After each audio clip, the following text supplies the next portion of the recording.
Almost forgot to put the microphone on. Good evening, hello, and welcome. Thank you for joining me. I'm Tad. I will be reading and I will be talking.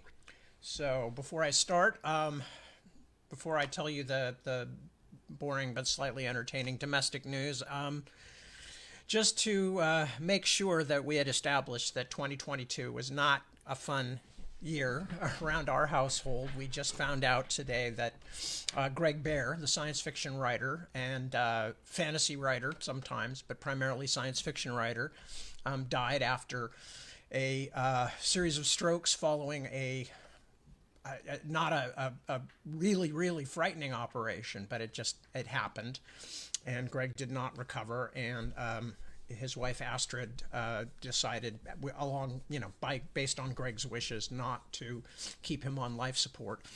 So, Deborah and I were both friends with Greg. Loved him very much. He's a great guy, great writer. Those of you who have not had a chance, if you have any taste for science fiction at all, you owe it to yourself to read some of Greg's work. He was one of the very best people working in the field, as well as being a lovely guy, a really nice man that we both thought a great deal of. And when we could, we would see Greg and Astrid whenever we were both, in the same city at a convention or whatever. Although they live up in Washington and we're down here, so we didn't get to see them anywhere near as much as we would have liked. Anyway, so things are a bit, what's the word I'm looking for? A bit somber around here tonight, but life goes on. We had lost my mom this summer, and that was a shock too, and so we go on, we all go on. But if you have any thoughts to spare, please spare some for Greg's family. Lovely people, and Astrid in particular, heart bleeds for her and for her loss.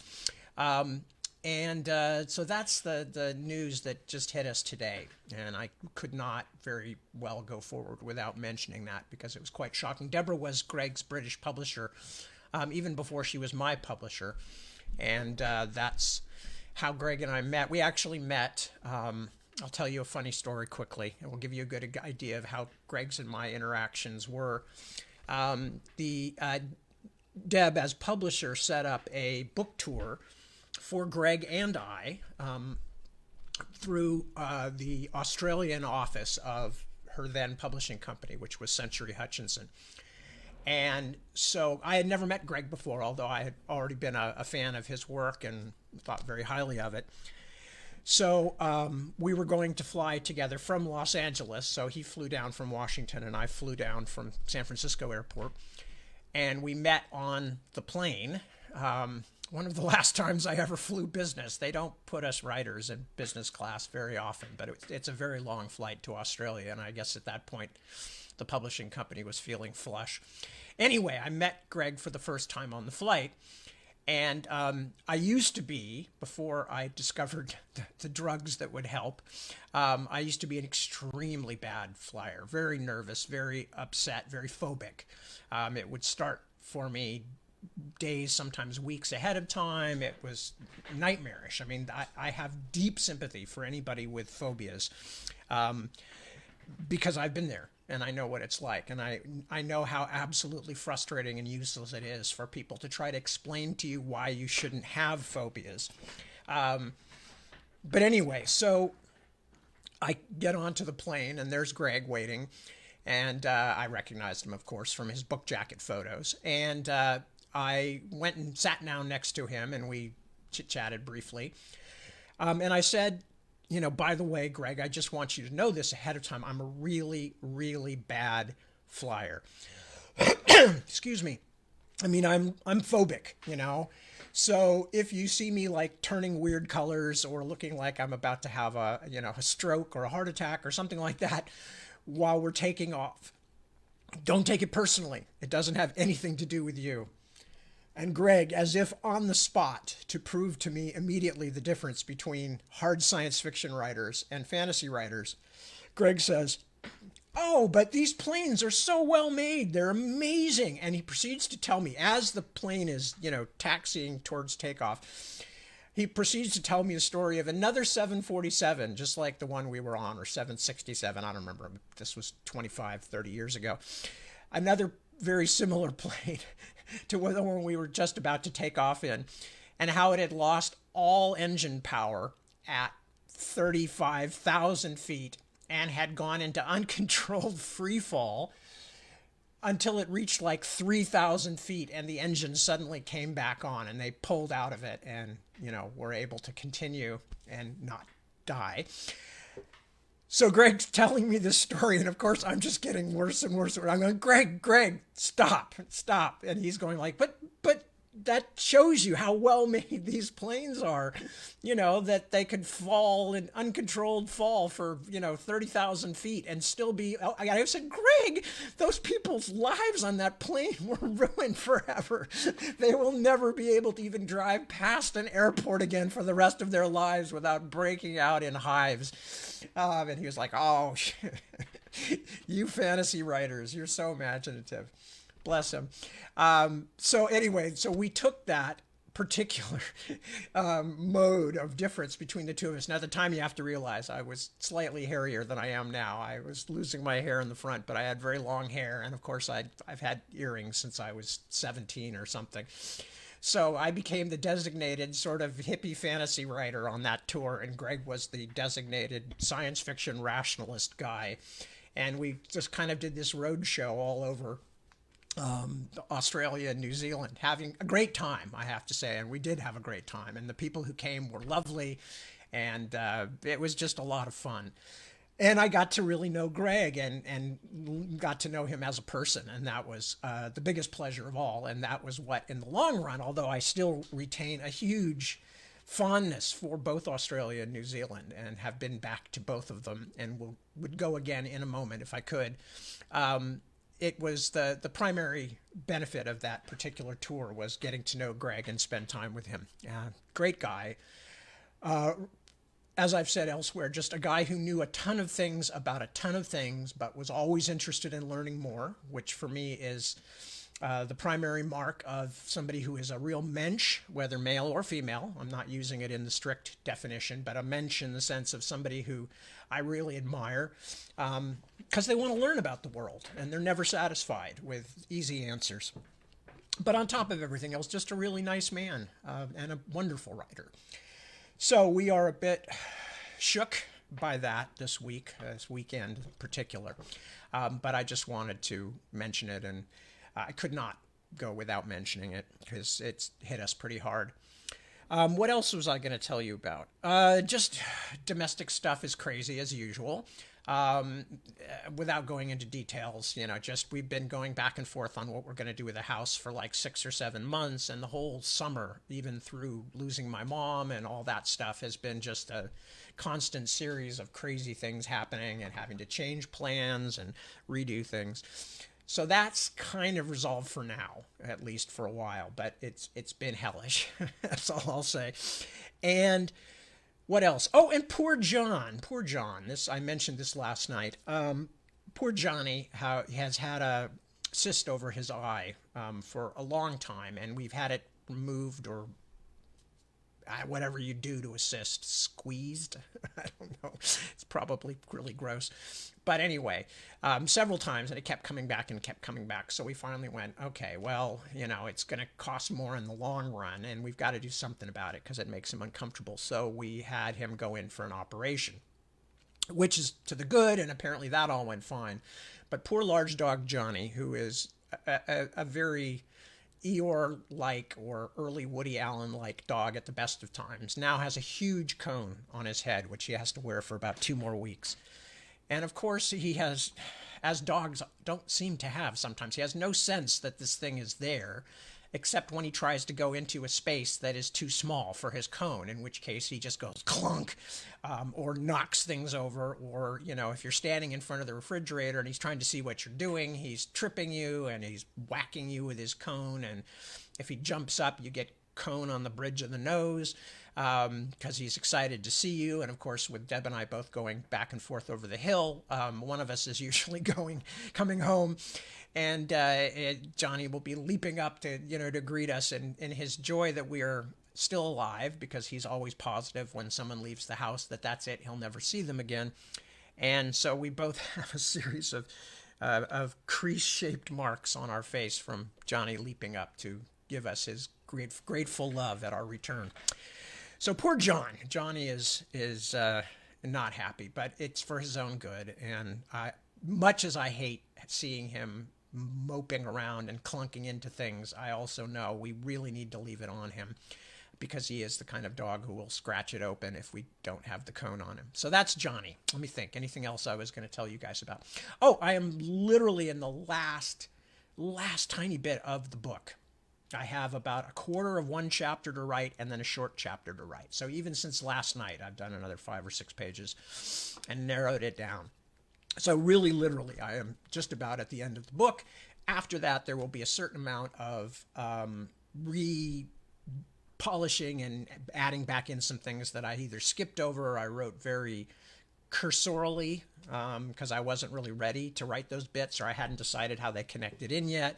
So I just kind of put some what we used to call boilerplate in the business world, just some contractual language. I just did the literary or the fiction equivalent of throwing in some boilerplate, just explaining what happens and making it sound like I wasn't a complete idiot. But it's not my best work, and I know that. So I'm going to go back and fix those bits and then ship it off to the people who tell me, oh, nope, can't use that guy. Nope, he got killed off back in Stone of Farewell, or, that kind of stuff, and help me with my many shortcomings in terms of my own mythology. For which I can only offer the excuse that, remember, yes, I wrote those books, but I wrote them 30 years ago, and I have written many books since, and each one had its own very complicated world building. So I don't necessarily, off the top of my head, remember what color Sangfugel's eyes were, or things like that. You'll see more of that tonight, because the section that I'm reading, I think we're introducing a bunch of new characters, because we're at Naglemund, and we're about to sit in on Joshua's sort of first meeting. Then I'm sure there'll be many more characters, and I will be forced on the spur of the moment to come up with some kind of voice for them, based very loosely on some character item or another that I've had 5 seconds or less to glean onto before having to plunge forward. Anyway, so you have been warned. So with all of that said, because I wound up reading 10 extra minutes because I started so late last night, I'm going to jump in and start reading now. But before I do, I'm going to pop down and say hello to everybody who is here, or at least everybody who's signed in. So first off is Medardo. And hello, Medardo. Good to see you. Oh, good. Excellent. Medardo has finished the third draft of a book. Excellent. Very, very good. Glad to hear it. John, good evening to you. And Jared, hello. And thank you. Yes, Thanksgiving is coming up here in America this week, and we will be having a first family get-together without my mom, which will be both terrible and also kind of heartening, in the sense that she was a real matriarch and really wanted the family to stick together and get together on holidays and whenever possible and support each other and love each other. And I am fortunate enough to have a large and very loving family. So we will be both mourning and celebrating on Thanksgiving. So anyway, Jared, thank you. And I hope you have a lovely Thanksgiving too, if you celebrate it, since I don't know exactly where you're checking in from. Claudia, hello, good evening. Good to see you. Emily, hello. Tad and Tad friends. Yes, so sorry. Yeah, thank you. Thank you. I feel a little guilty because a lot of the people who saw the thing I wrote on Facebook kind of all very kindly said, oh, our condolences to you. And of course, we are incredibly sad and all that. But, Greg had family and people that we care about very much. And, we are not the ones who, suffered in the same way that they're suffering. So I always feel kind of like I don't really deserve the condolences, but I understand the spirit in which they're given, and I appreciate it. So if that makes any sense. Who else have I not said hello to yet? Ray, hello, greetings, good to see you. Penny, hello, hello. And Barb Ann, hello to you. Kristen, welcome back as always. Lori, good evening. Dad is okay. He's doing all right. He's I mean, he went to a friend's 90th birthday party this weekend, and Dad will be 90 next year. And so I think obviously, my mom died this summer, so he's wrestling with a lot of those sunset of life issues, and he's trying to decide where he's going to live next, and if he's going to stay in the house or if he's going to move to a place where he has more resources and people living around him and things like that. So he's not, I mean, nobody would be cheerful in that situation, but he's doing about as well as can be hoped, I think, and he's a good, smart guy, and I just hope he stays healthy enough to be able to, appreciate the time ahead and what he still can do. But anyway, so thank you for asking about him. Tim, hello, good to see you. Tim is on the road and at a ski club. Ooh, cool. He's just back from making snow at a ski club. Aren't they supposed to make their own snow? Or rather, isn't nature supposed to do that? What do I know about ski clubs? I've never done downhill skiing, I don't think. My parents and I used to do a lot of cross country, but that was their, what's the word I'm looking for? That was their jam more than it was mine. I was like, oh, so we're walking, but we're walking in the snow. We're hiking somewhere where you have to put wax on sticks to get around. And I didn't like hiking, so you can imagine. Anyway, but they enjoyed it, and I enjoyed being with them. Isaac, hello, good evening to you. Carl, good evening to you too. Yeah, absolutely a great loss. Dale, hello, good to see you. Kelly, good evening, good evening. And Kelly was watching somebody being interviewed about health or education, and behind that person was a bookcase with Tad books, Otherland. Excellent. I'm always pleased to hear that. Susan, good evening, good to see you. And Chris, hello, hello, good to see you, Chris. This is Chris Van Dahl. We have several Chris's, so. V, hello, checking in from Dearborn, Michigan. Pleasure to have you. I hope you in the Midwest haven't been hit as bad as they have in the Northeast with the monster snow. Who else have I not said hello to? Christy, hello, good to see you. Welcome aboard, and I hope you're enjoying yourself. Melissa, good evening. Good to have you. This really is like Romper Room, isn't it? Not putting you guys in the category of children, but just this whole, the magic mirror show me today. Did all my friends have fun at play or whatever it used to be? I'm showing my age. Anyway, so hi, Christy. Nice to see you. Melissa, good to see you. Aaron, hello. Oh, so Aaron and Isaac are both here. Excellent. Michael, hello. This is Michael Martin, since we have more than one Michael. Tracy, good to see you. Thank you, thank you. Joy, good day. Let me see, who else have I not said hello to you? Michael says that he's managed to pass a love for Ostin R down to his kids. Well, thank you. We appreciate that. Word of mouth is a very powerful form of sales, but genetics is even better. Nature and nurture. So I'm in favor. Let me see. Becca, hello, Becca. Good to see you. Kristen points out that Astrid Bear, Greg's wife, is literally born into fandom, and that's absolutely true. She's the daughter of Poul Anderson and Karen Anderson, who are both very important people. Poul Anderson, of course, was one of the best-known writers in our field, and they were both very important parts of science fiction as a couple, and Astrid is their daughter. Claire, hello. Luna the cat and Claire are reading Tail Chaser this weekend. How nice. Thank you. Tell me what the cat thinks. Jeremy, hello.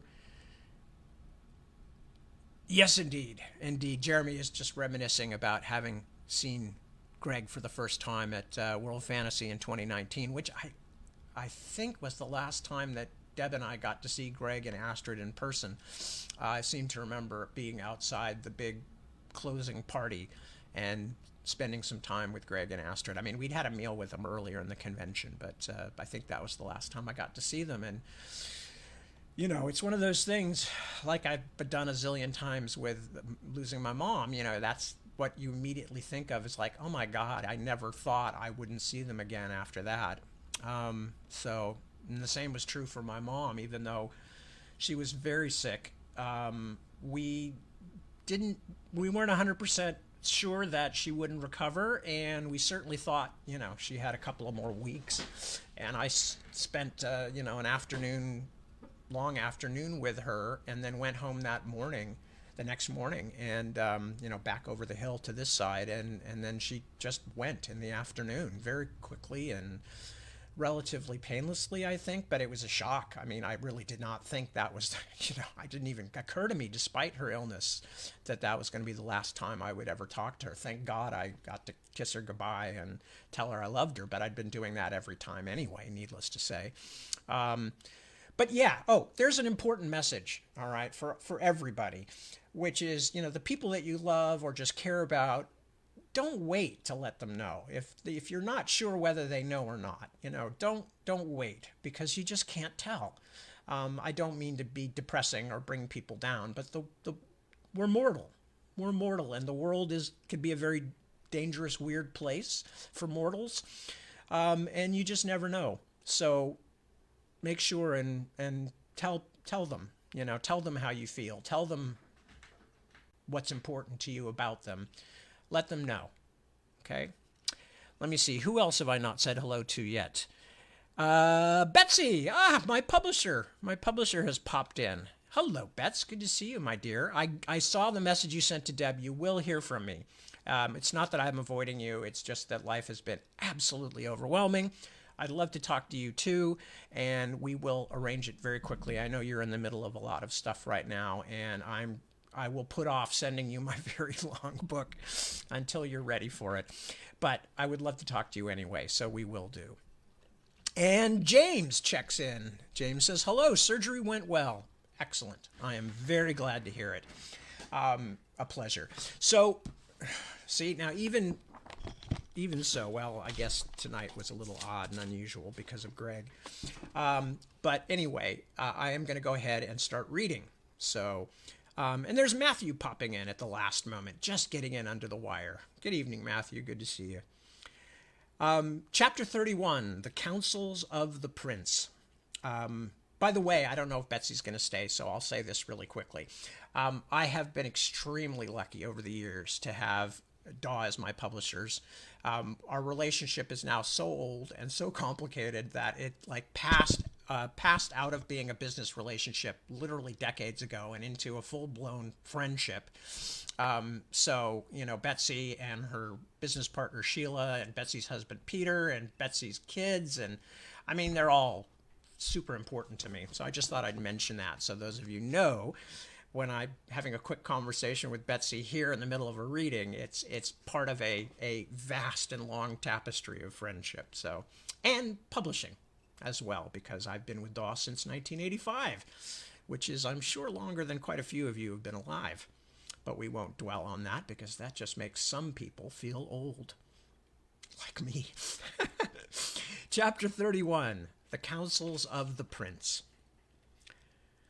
Although he had been quite hungry while walking the castle walls with Sangfugal, when Father Strangyard came by to take him to the kitchens, belatedly fulfilling his earlier promise, Simon found that his appetite had fled. The stench of the afternoon's burning was still in his nostrils. He could almost feel the clinging smoke as he walked behind the castle archivist. As they walked back across the misty commons, after Simon had picked ineffectually at a plate of bread and sausages, thumped down before him by a stern kitchen woman, Strangyard did his best to make conversation. Perhaps you're just tired, lad. Yes, that's what it will be. Appetite should be back in no time. Young people always have an appetite. I'm sure you're right, Father, Simon said. He was tired, and it was easier sometimes to agree with people than to explain. Besides, he was not entirely sure himself what was making him feel so limp, so washed out. They walked on a while through the twilit inner ward. "Oh," said the priest at last, "I was meaning to ask you. I hope you don't think it's grasping of me." "Yes." Well, Binbeck, that is. He told me of a certain a manuscript penned by Dr. Morganis of Urchester. Oh, such a great man, such a tragic loss to the community of learning. Strangyard shook his head sorrowfully, then seemed to forget what he had been asking, for he walked several more steps in gloomy contemplation. Simon at last felt compelled to break the silence. Dr. Morganis's book? He prompted. Yes. Well, what I wished to ask was, and I'm sure it is too great a favor, Binbinese said it was saved, the manuscript, that it came with you in your pack? Simon hid a smile. The man took forever. I don't know where the pack is. Oh, it's under my bed. Your bed, that is, for now. As long as you want, actually. I saw the prince's man put it there. I haven't touched it, I assure you, he hastened to add. Do you want to read it? Simon was touched by the old man's earnestness. By all means. I am too tired to look at it. Besides, I'm sure the doctor would prefer it to be examined by a man of learning, which is certainly not me. Truly? Strangyard seemed dazzled, fidgeting nervously with his eye patch. He looked as though he might pull it off and throw it into the air with a whoop of glee. Oh, the priest breathed, composing himself. That would be splendid. Simon felt uncomfortable. The archivist had, after all, moved out of his own room so that Simon, a stranger, could use it. It was embarrassing that he should be so grateful. He decided, but it's not me he's grateful to, I don't think, so much as it is the chance to read Morganis's work on King John. This is a man who loves books the way Rachel loves soap and water. They had almost reached the low block of rooms along the southern wall when a shape appeared. A man, unrecognizable in the fog and fast diminishing light. He made a faint clinking noise as he stepped in front of them. I'm searching for the priest Strangyard, the man said, his voice more than a little slurred. He seemed to waver, and the clinking noise came again. He is I, Strangyard said, a little more highly pitched than usual. That is, I am he. What is your business? I seek a certain young man, the other said, and took a few steps closer. Is this him? Simon tensed his muscles, but could not help noticing that the approaching figure was not very big. Also, there was something about his walk. Yes, Simon and Strangyard spoke together. Then the priest fell silent, plucking distractedly at his head strap as Simon continued. I'm the one. What do you want? The prince wants to speak with you, the small figure said, closing to within a few feet, peering up at Simon. He jingled faintly. Towser? Simon said happily. Towser! What are you doing here? He reached out and clamped his hands on the old man's shoulders. Who are you, then? The jester said, startled. Do I know you? I don't know. I'm Simon, Dr. Morganis's apprentice, from the Hayhold. The jester said, doubtfully. Up close he smelled of wine. I suppose so. It's dim to me, lad, dim. Towser's getting old, like old King Tethtain. Head snow-capped and weathered like distant Minari Mount. He squinted. And I'm not so sharp with faces as once I was. Are you the one I'm to take to Prince Josua? I suppose. Simon's mood had lifted. Sangfugal must have spoken to him. He turned to Father Strangyard. I must go with him. I haven't moved that pack. Didn't even know it was there. The archivist mumbled an acknowledgment and scuttled off in quest of his prize. Simon took the elbow of the old jester as they turned back across the commons yard. Whoosh! Said Towser, shivering. The bells on his jacket tinkled again. Sun was high today, but the wind is bitter tonight. Bad weather for old bones. Can't think why Josua sent me. He staggered a bit, leaning for a moment on Simon's arm. That's not true, really, he continued. He likes to give me things to do. He's not much for my jesting and tricks, you see, but I don't think he likes to see me idle. They walked on for a while without speaking. How did you get to Nagelman? Simon asked at last. Last wagon caravan up the Weldhelm road. Elias has closed it now, that dog. Rough traveling it was, too. Had to fight off bandits north of Flet. Everything's falling apart, boy. Everything's going sour.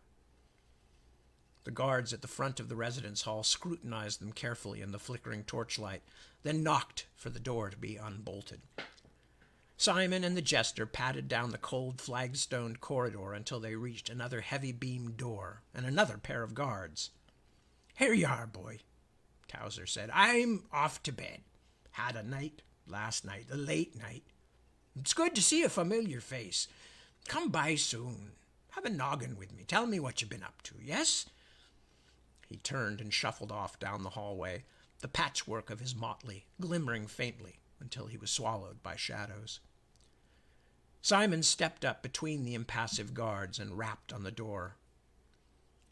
Who goes there? A boy's voice asked. Simon of Hayholt? To see the prince. The door swung silently in to reveal a solemn-faced child of about 10 years, dressed in the costume of a page. When he stepped out of the way, Simon moved past him into a curtained antechamber. Come through, a muffled voice called. After some searching, he found the entrance, hidden by a curtain. It was an austere room, scarcely better finished than Father Strangyard's. Prince Josua, in gown and nightcap, sat at a table holding a scroll open with his elbow. He did not look up as Simon entered, but waved toward another chair. Please sit down, he said, arresting Simon halfway into a deep bow. I will be a moment only. As Simon sat in the hard, unpadded chair, he saw a movement in the back of the room. A hand pulled the curtain there aside, revealing a sliver of lamplight beyond. A face appeared, dark-eyed, framed in thick black hair, the woman he had seen in the courtyard watching the burning. She was looking intently at the prince, but when she looked up, her stare met Simon's and held it, angry eyes like a cornered cat. The curtain dropped back into place. Worried, for a moment he considered saying something to Josua. A spy? An assassin? Then he realized why this woman was in the prince's bedchamber, and he felt very foolish. Josua looked up to the blushing Simon, allowing the scroll to curl on the table before him. Now, forgive me. He rose and pulled his chair nearer. I have been thoughtless. I hope you will understand that I meant no slight to one who helped me escape my imprisonment. No need to apologize, Your Highness, Simon stammered. Josua spread the fingers of his left hand, a pained expression on his face. Simon remembered what Sangfugel had said and wondered what it must be like to lose a hand. Please, Josua in this room. Prince Josua, if you must. When I studied with the Usirian brothers in Naban, they called me acolyte or boy. I do not think I have come so far since then. Yes, sir. Josua's eyes flicked away, back to his writing table. In the moment of silence, Simon looked him over carefully. In truth, he did not look a great deal more princely than when Simon had seen him in his shackles in Morgenius's chambers. He looked tired, worn by care as surely as a rock is worn by weather. In his nightclothes, high, pale brow furrowed in thought, he looked more like a companion archivist to Father Strangyard than a prince of Erkenland or a son of Prester John. Josua got up and walked back to his scroll. The writings of old Dendinus. He tapped it against his leather-capped right wrist. It's Whitey's military architect. Do you know, Naglemund has never been broken by siege. When Fingil of Rimmersgard rolled down from the north, he had to detach 2,000 men to keep this castle bottled up, to protect his flank. He tapped again. Dendynis built well. There was a pause. At length Simon awkwardly filled it. It is a mighty keep, Prince Josua. The prince tossed the scroll back onto the table, pursing his lips like a miser counting out his taxes. Yes, but even a mighty keep can be starved out. Our supply lines are almost impossibly long, and where can we expect to find help? Josua looked at Simon as if he expected some answer, but the youth could only goggle, without a thought of what to say. Perhaps his Grimner will bring back cheering news, the prince continued. And perhaps not. Word is spreading up from the south that my brother is assembling a great force of troops. Josua stared at the floor, then looked up suddenly, eyes bright and intent. Again, forgive me. I find I am awash in dark thoughts lately, and my words run ahead of my good sense. It is one thing to read of great battles, you know. It is another to try and plan them. Do you know how many things there are to think of? Mustering the local troops, bringing the people and their stock into the castle, foraging, shoring up the walls, and all these things useless if no one will fight at Elias's back. If we stand alone, we will stand a long time, but we will fall at last. Simon was disconcerted. It was flattering to have Josua speak so openly with him, but there was also something frightening about a prince so full of foreboding, a prince who was willing to speak to a boy as though to his war council. Well, Simon said at last, well, surely everything will turn out as God wills it.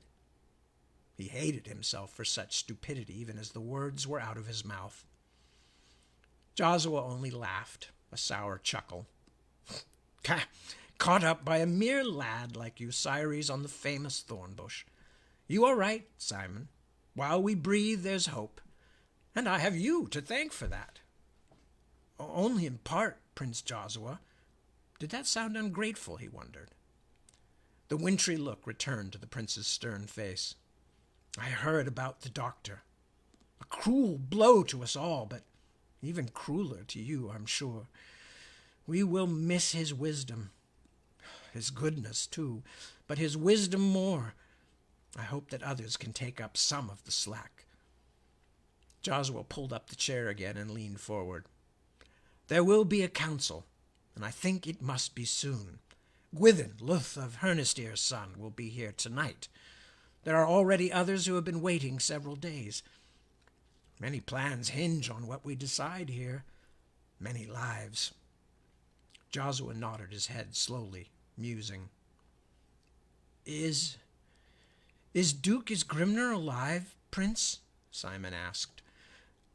I spent a night with his men on the journey here, but I left them. He and his men were here days ago, stopping before continuing towards Elvertsala. That's why I cannot wait. They might be weeks. He looked away again. Can you wield a sword, Simon? He asked suddenly. Have you been trained? Not really, sir. Then go to the captain of the guards and have him find someone to work with you. We will need every arm, I think, especially strong young ones. Of course, Prince Josua, Simon said. The prince stood up and walked to his table, turning his back as though the audience was over. Simon sat frozen in his chair, wanting to ask another question, not sure of the propriety. At last he stood up too and backed slowly towards the curtained doorway. Josua continued to stare at Dendynis' scroll. Simon was a step from going out when he stopped, squared his shoulders, and asked the question he had been balancing. Prince Josua, sire, he began, and the tall man looked back over his shoulder. Yes? Did the girl the girl who brought you the message from your niece Miriamau, He took a breath. Do you know where she is? Joshua raised an eyebrow. Even in our darkest days, we cannot keep our minds from them, can we? The prince shook his head. I'm afraid I cannot help you there, young man. Good night. Simon bobbed his head and backed out through the curtain. As he walked back from his unsettling audience with the prince, Simon wondered what would become of them all. It had seemed such a victory to reach Naglomund. For weeks he had thought of no other goal, followed no other star. Torn away from his home, it had been something to pursue to keep the larger questions at bay. Now what had seemed a paradise of safety compared to the wild journey was suddenly yet another trap. Joshua had as much as said it. If they were not overrun, they would be starved. As soon as he reached Strangyard's tiny room, he crawled into bed, but he heard the sentries call out the hour twice more before he fell asleep. A groggy Simon answered the rap at the door, opening it to discover a gray morning, a large wolf, and a troll. I am startled to be finding you abed, Benedict grinned wickedly. A few days out of the wilderness only, and civilization has sunk its claws of laziness into you. I am not, Simon frowned, in bed. Not any longer. But why aren't you in bed? Benedict asked, stumping slowly into the room and nudging the door closed with his hip.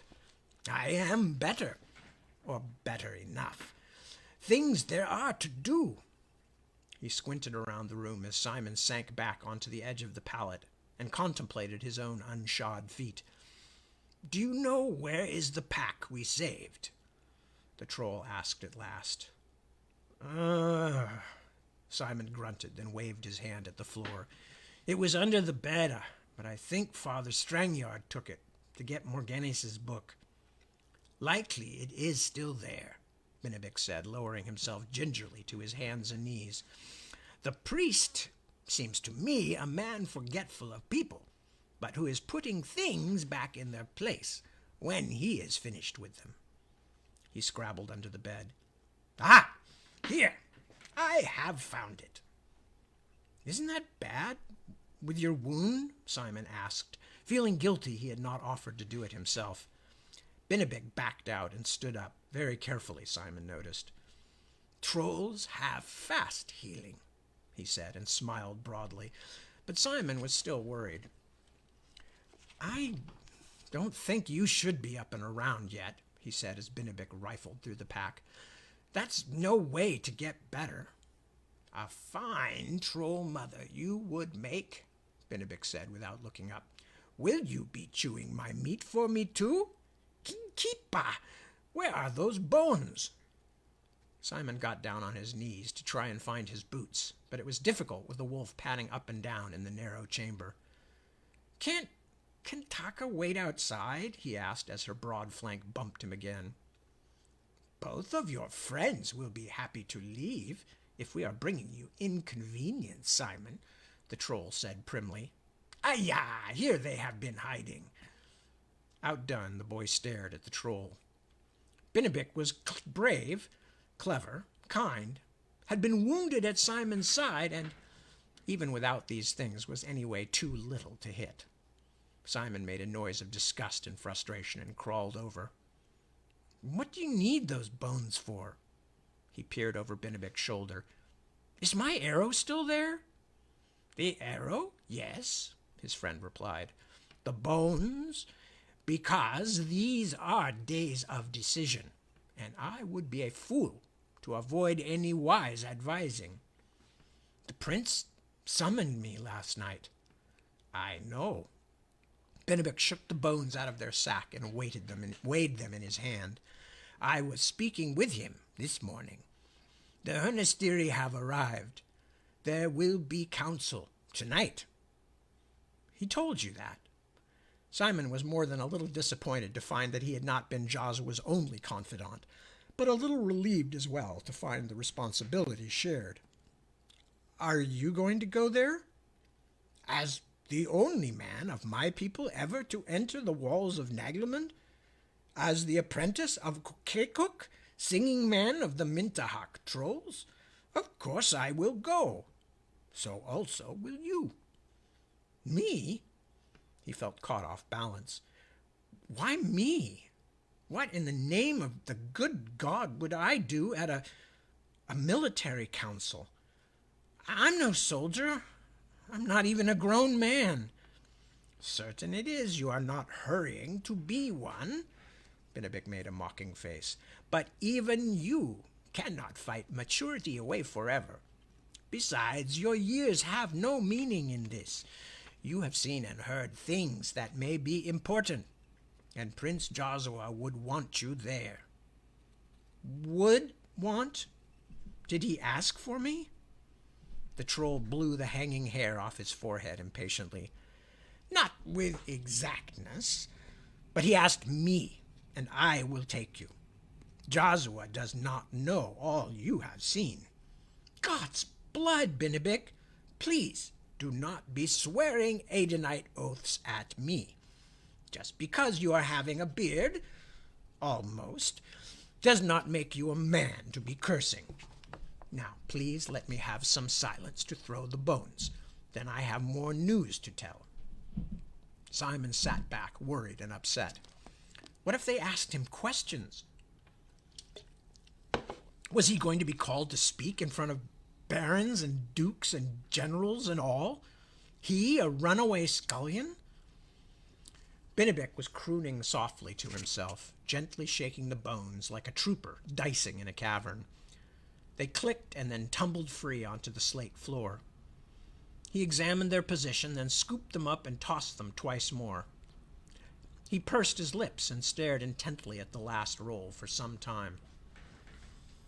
Clouds in the pass, he said at last, musing. Wingless bird, black crevice. He rubbed his lips with the back of his sleeve, then thumped the heel of his hand once on his chest. What am I to be making from such a tale? Does it mean something? Simon asked. What are the words you just said? They are the names for certain fallings, certain patterns. 3 times we throw, and each throw means different. Can you explain? Simon said, then almost fell forward as Kantaka bowled past him to put her head on Benedict's squat thigh. Here, the troll said. First, clouds in the pass, meaning where we stand now it is hard to see far, but beyond is something very different than what is behind. I could have told you that. Silence, trolling. Do you wish to remain foolish forever? Now, the one that is second was wingless bird. The second is something of advantage, but here it seems our helplessness might be itself useful, or so I am reading the bones today. Last, what thing it is we should be aware of, or fear, Benedict agreed calmly. Black crevice, that is a strange one I never have gotten for myself. It could mean treachery. Simon took a breath, remembering. Like false messenger? True. But it is having other meanings, unusual meanings. My master taught me that it could also be things coming from other places, breaking through from other sides. Thus, perhaps something about the mysteries we have found, the Norns, your dreams. Do you see?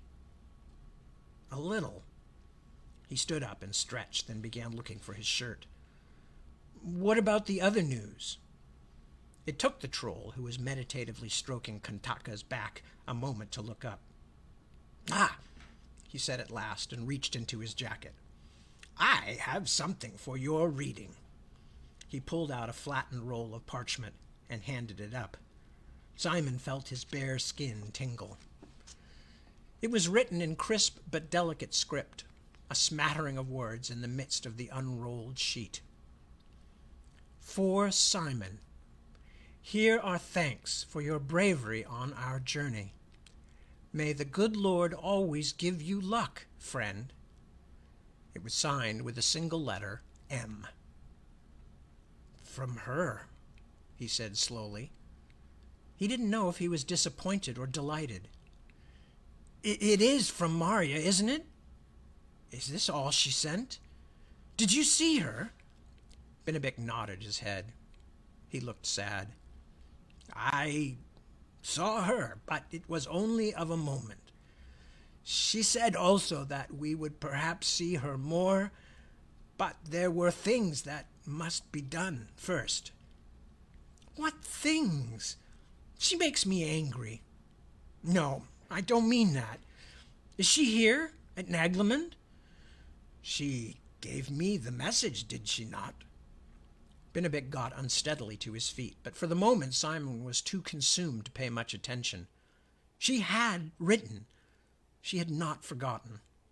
But she certainly had not written much, and she hadn't come to see him, to talk, to do anything. You sorry saved me. Is this being in love? He suddenly wondered. It was nothing like the ballads he had heard sung. This was more irritating than uplifting. He had thought he was in love with Hepzibah. He had certainly thought about her a great deal, but it had been mostly about the way she looked, the way she walked. With Marya, he certainly remembered how she looked, but just as much he wondered what she thought. What she thinks. He was disgusted with himself.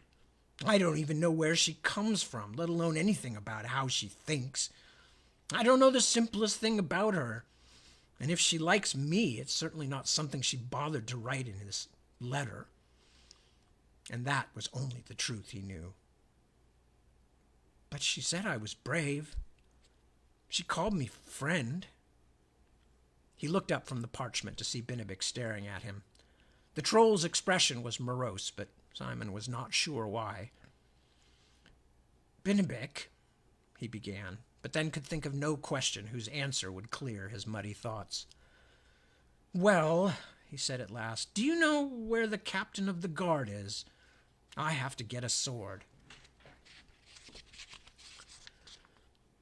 The air was damp, and heavy gray skies hung over them as they walked to the outer ward. A pressing crowd of people streamed through the city gate, some bearing vegetables and flax and other things to sell, many pulling rickety carts that seemed to be heaped with the pitiful entirety of their worldly possessions. Simon's companions, the diminutive troll and the huge yellow-eyed wolf, made no small impression on these newcomers. Some pointed and cried out anxious questions in rustic dialect. Others shrank back, making the protective sign of the tree on their rough-suited breasts. On all faces there were signs of fear, fear of the different, fear of the bad days that had come to Erkenland. Simon felt torn between wishing he could help them and wishing he did not have to see their homely, fretful faces. Benedict left him at the guardhouse, part of the gate building of the outer ward, then went on to visit with Father Strangyard in the castle library.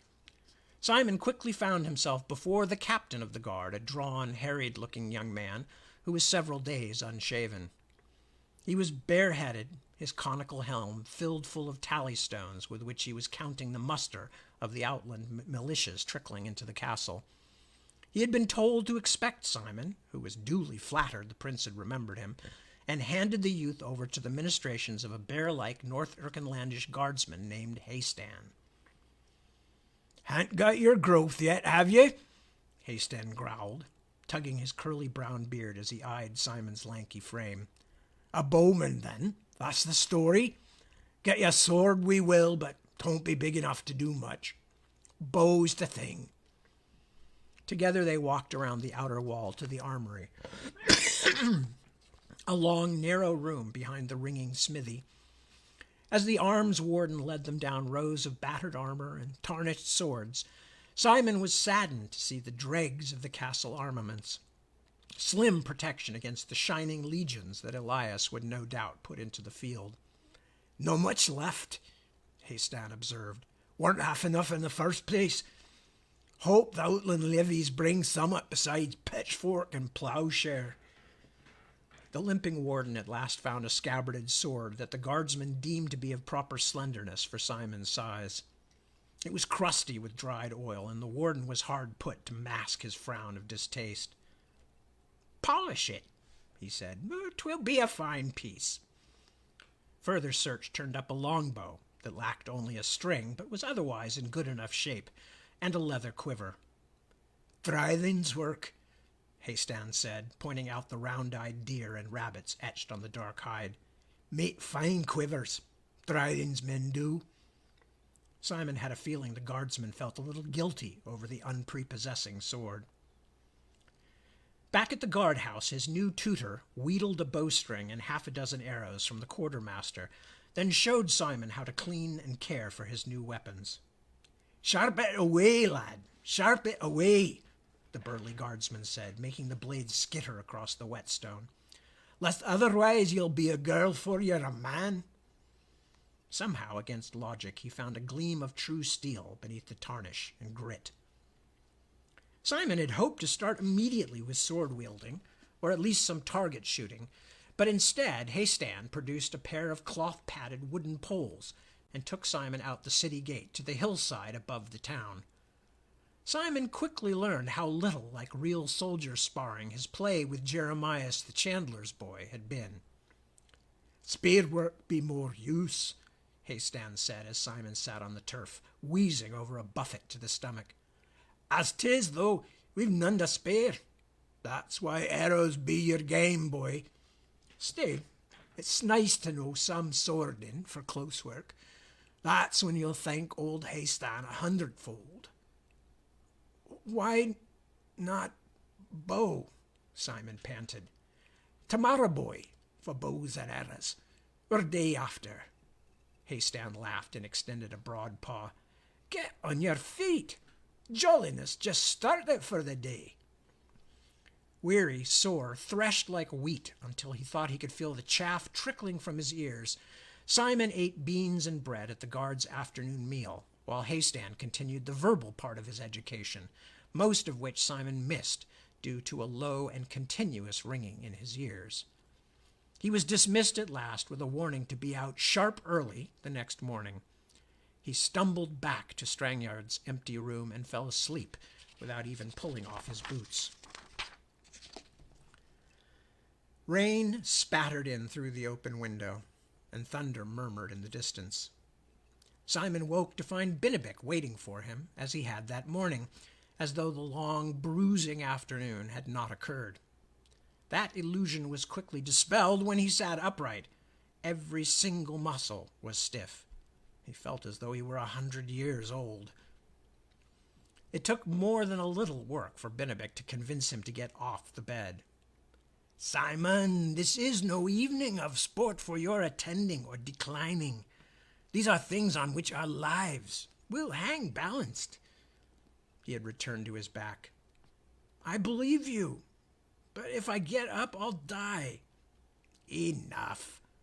The little man got hold of a wrist, braced his heels against the floor, wincing as he slowly tugged Simon back into a sitting position.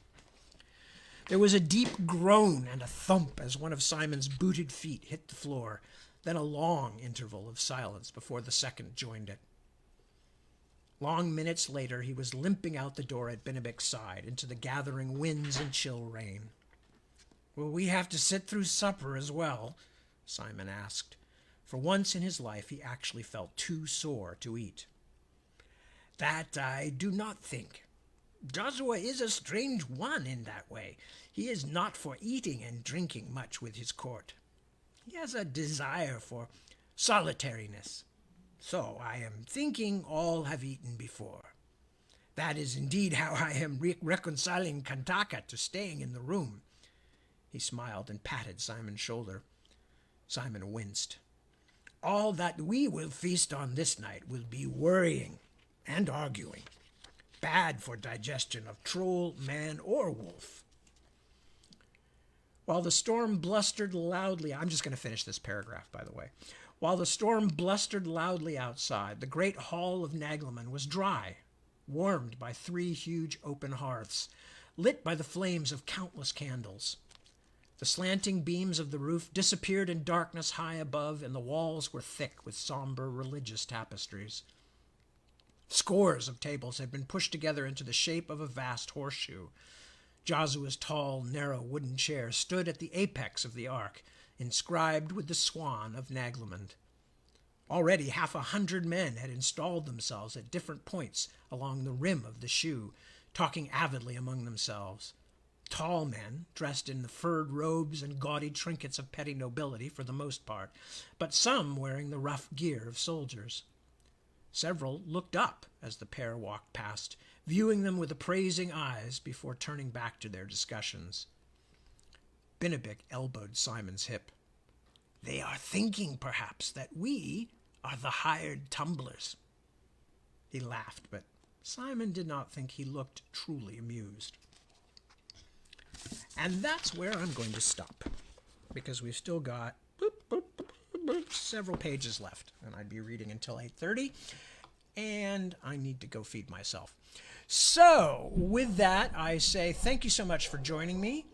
It was a pleasure, as always, to have you and share time with you. I will be back, next week, as far as I know. I don't see any problem with that, since Thanksgiving is on a Friday, and even though we will be doing family stuff, as far as I know, I will be available for Sunday morning and Sunday evening. So again, I thank you. I say take good care of yourselves, take good care of your loved ones and friends and the people around you, and together we will make it through somehow. So thank you, and peace. Good night.